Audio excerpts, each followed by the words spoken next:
there, welcome back to our Harkla YouTube channel. We're so happy to have you here again, hopefully. I'm Rachel. And I'm Jessica.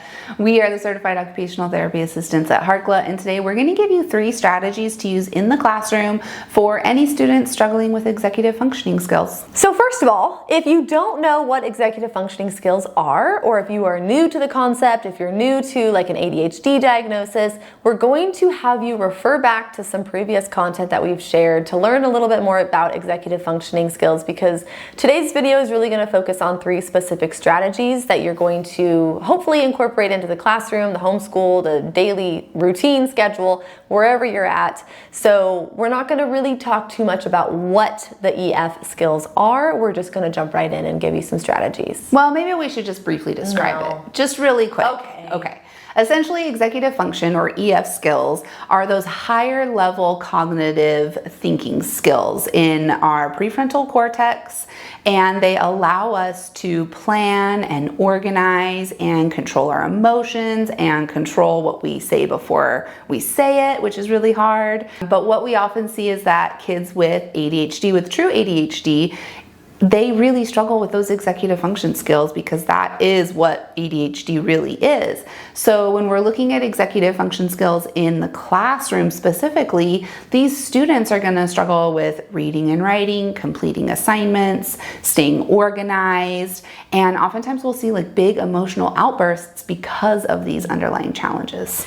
And just so you know, when we say kids, we also mean adults, because these are things that adults really struggle with too, especially with an ADHD diagnosis. And we know that more adults, especially more adult women, are getting diagnosed later in life with ADHD. So again, if that is you, we're here for you, and these concepts apply as well, especially to your work life, your home life, just adulting in general. Honestly, I feel like executive functioning skills for adults is just like adulting, like checking the mail, which is really hard for me. And doing a task with the mail, opening the mail. Refer back to a podcast. There's a specific podcast where I talk more about that. We'll have to look and see. Find it. Yeah. Anyways. Yeah. Ultimately, like Rachel said, the 3 strategies we're going to talk about today can be applied to adults, but we are going to kind of focus on the classroom and what teachers, educators, therapists in the schools can do specifically to help these kids who are struggling with executive function skills. So the first one is visuals. Visuals, written lists, pictures, checklists, anything to see what we need to do for the day.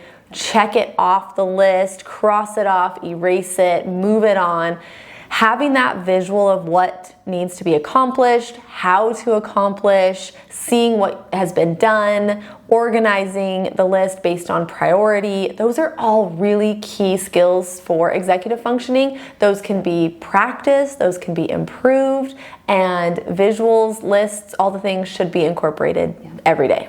I think this could really start with like the morning routine at home before the child even gets to school, right? Having a visual checklist of the things they need to do for their morning routine, having a visual, maybe like a visual checklist that's laminated and attached to their backpack of here are the 5 things you need in your backpack before you leave for school. It's attached to their backpack so it never gets lost. Maybe one side is what they need to take to school, and then on the other side, it's the list of the things they need to make sure they bring home after school. And again, it's attached to their backpack so they never lose it. It's laminated so it's not going to get ruined.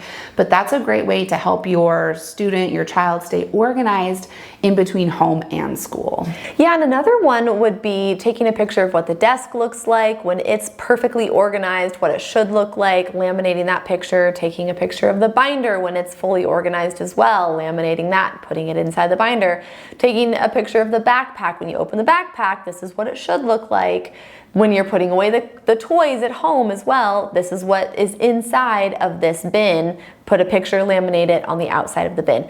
Pictures of what things should look like. Same with the room. Like you go and you ask a kiddo, hey, clean your room today. And they're like, I don't even know where to start.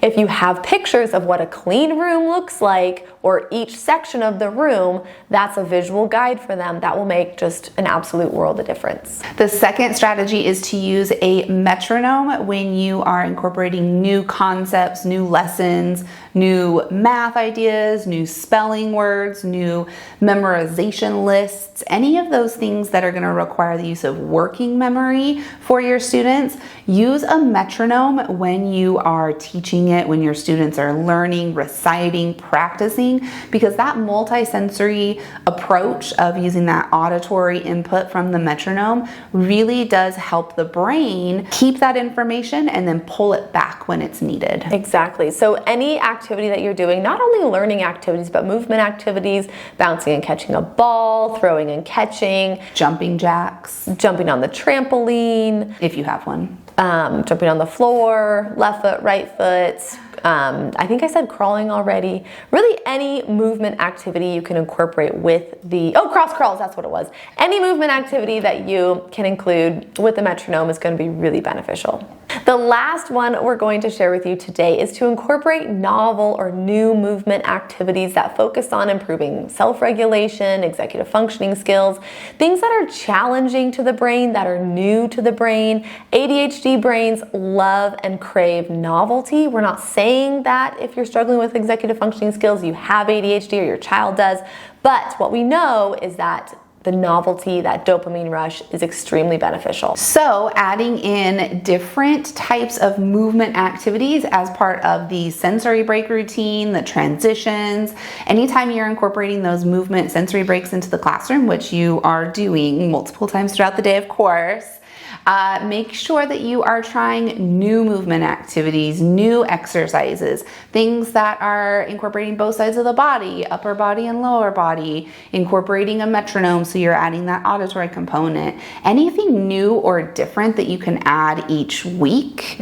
to help those kids with executive functioning challenges is going to be so beneficial. So some of the first things that come to mind are skipping, jumping rope, throwing a ball up, clapping, and catching it, hopscotch, skip it, those skip it hoop things that you have to jump over, cross crawls, jumping jacks, bird dogs are great. So again, these are pretty common activities, but hopefully they're new. If none of these are new activities for you, then come up with something great and then let us know what you decide. Yeah, make up your own. Have your students make up their own. Maybe every week, 5 students get to make up the new brain break routine, and it's different exercises that they can come up with. Oh, I was just thinking the stomp and catch. That's a great one for like a motor lab, where you have the board and the ball or the beanbag and you stomp on it and you have to catch. And then you can add like you stomp, you spin, and then you catch, or you stomp, you clap, and then you catch. So there's a lot of ways that you can take one simple activity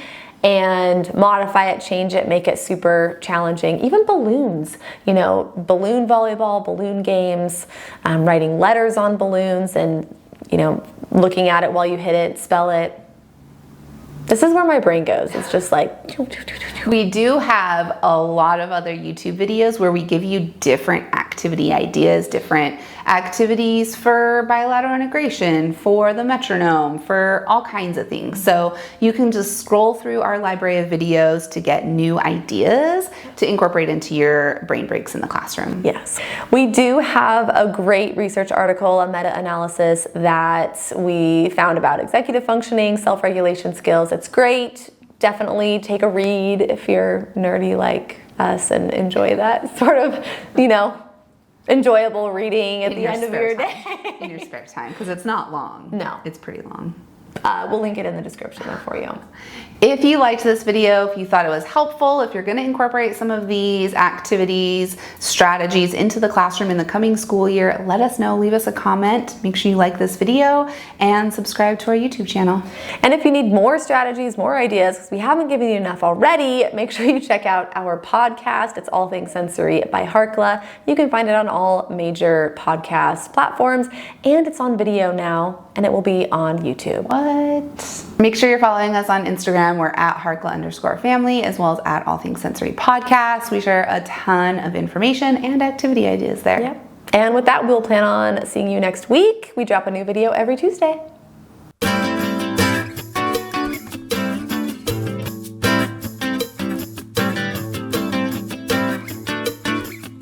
At their desk.